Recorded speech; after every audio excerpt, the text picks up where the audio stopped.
மக்கள் தங்கள் தேவைகளுக்காக அரசை எளிதில் அணுகும் நோக்கில் புதிய மாவட்டங்கள் மற்றும் வட்டங்களை உருவாக்கி தந்தவர் முதலமைச்சர் செல்வி ஜெயலலிதா என சட்டப்பேரவையில் அமைச்சர் பெருமிதத்துடன் தெரிவித்தார். சட்டப்பேரவையில் கேள்வி ஒன்றுக்கு பதிலளித்த அமைச்சர் திரு ஆர் பி உதயகுமார், மக்களின் தேவைக்கேற்ப முதலமைச்சர் செல்வி ஜெயலலிதா உருவாக்கிய புதிய மாவட்டங்களை பட்டியலிட்டார். இதே புரட்சித் தலைவி அம்மா அவர்கள் கூட 1991ஆம் ஆண்டு தஞ்சாவூர் மாவட்டத்திலிருந்து பிரிக்கப்பட்டு நாகப்பட்டினம் மற்றும் திருவாரூர் மாவட்டங்கள், 1993ஆம் ஆண்டு பழைய தென்னார்காடு மாவட்டத்திலிருந்து பிரிக்கப்பட்டு கடலூர் மற்றும் விழுப்புரம் மாவட்டங்கள், 1995ஆம் ஆண்டு திருச்சி மாவட்டத்திலிருந்து பிரிக்கப்பட்டு கரூர் மற்றும் பெரம்பலூர் மாவட்டங்கள், 2004ஆம் ஆண்டு தருமபுரி மாவட்டத்திலிருந்து பிரிக்கப்பட்டு கிருஷ்ணகிரி மாவட்டம் ஆகிய புதிய மாவட்டங்களிலே மாண்புமிகு இதய தெய்வம் புரட்சித் தலைவி அம்மா அவர்கள் தான் உருவாக்கி தந்தார்கள் என்பதை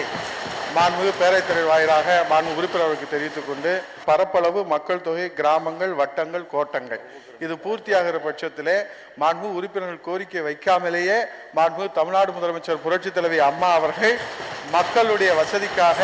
மாவட்டங்களை பிரித்து தந்திருக்கின்றார்கள். ஆகவே இந்த அளவுகோல் பூர்த்தியாகிற போது நிச்சயமாக மாண்புமிகு உறுப்பினர்கள் கோரிக்கையை மாண்புமிகு அம்மா அவர்கள் நிறைவேற்றி தருவார்கள் என்பதை மாண்புமிகு பேரவைத்தலைவர் மாண்புமிகு உறுப்பினர்கள். இதேபோல் மக்கள் தங்கள் தேவைக்கேற்ப வருவாய்த்துறை அலுவலகங்களை அணுகுவதற்காக வருவாய்த்துறை வரலாற்றிலேயே இல்லாத வகையில் புதிதாக 65 வட்டங்களை உருவாக்கி தந்தவர் முதலமைச்சர் செல்வி ஜெயலலிதா என அமைச்சர் திரு ஆர் பி உதயகுமார் தெரிவித்தார். மாண்புமிகு தமிழ்நாடு முதலமைச்சர் புரட்சித் தலைவி அம்மா அவர்கள்தான் இதுபோன்ற வட்டங்களை பிரிப்பதிலே ஒரு நிலையான அணுகுமுறையை உருவாக்க வேண்டும் என்று வருவாய்த்துறையின் சேவை மேம்படுத்தவும், மக்களுக்கு விரைவான சேவை அளிக்கவும், வருவாய்த்துறை மக்கள் எளிதில் அணுகவும் முன்மாதிரியான நடவடிக்கைகளை எடுத்து வருகிற அம்மா அவர்கள் பொதுமக்கள் வருவாய்த்துறை எளிதில் அணுகிட மக்கள் தொகை, நிலப்பரப்பு மற்றும் அதனுடைய வருவாய் கிராமங்கள் அடிப்படையிலே தான்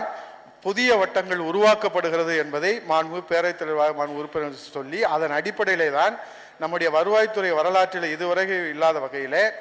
வருவாய்த்துறையினுடைய மேம்பாட்டிற்காகவும் மக்கள் எளிதிலே வருவாய்த்துறை அணுகவும் 65 புதிய வட்டங்களையும் 9 கோட்டங்களையும் உருவாக்கி தந்த முதலமைச்சர் மாண்புமிகு தமிழ்நாடு முதலமைச்சர் புரட்சித் தலைவி அம்மா அவர்கள்